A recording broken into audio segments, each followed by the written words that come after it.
যেহেতু আমার বাড়িতে হনুমানজির ফটো আছে, তো পূজা যেহেতু রেগুলারই করা হয় হনুমানজিকে, তো সেহেতু এই যে আমিও পূজা করে নিয়েছি, মানে তোমার দাদাভাই পুজো করে হনুমানজির। তো হনুমানজির পুজো টুজো করে এই যে সব পুজো টুজো কমপ্লিট করে, আর আমার বাড়িতে যে ডগি থাকে তার মধ্যে যে বড় ডগি, মানে আমার ছেলে বলি আমি আর কি, আমার বড় ছেলের আর কি, ওর কানে কিছু একটা হয়েছে, তো ডাক্তার ডেকেছিলাম, তো ডাক্তার আসছে, এই যে দেখে শুনে এখন ইঞ্জেকশনটা দিবে আর কি, অ্যান্টিবায়োটিক দিবে আর লোশন লাগাতে হবে। তো ওকে ধরে রাখা তো খুব কষ্টকর, তবে কোনো ডিস্টার্ব করেনি, এই যে একটু আদর খেয়েই ওকে ইঞ্জেকশনটা দিয়ে দিয়েছে।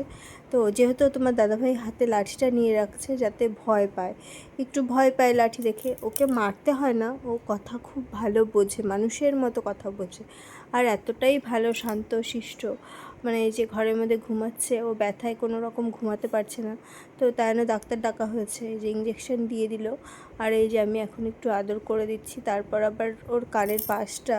কী যে হয়েছে, জল জমে গেছে না ঘা হয়েছে, কিছু একটা হয়েছে, তো ওটা আর কি পরিষ্কার করে ওষুধ লাগিয়ে দেবে, আর যদি না কমে তাহলে আবার জল বের করতে হবে বললো। তো এই তো যথারীতি আমি আর ওর বাবা আর কি ধরে আছি, আদর করছি, আর এই যে সরে গেলাম, এখন ও ড্রেসিং করে ওষুধটা লাগিয়ে দেবে,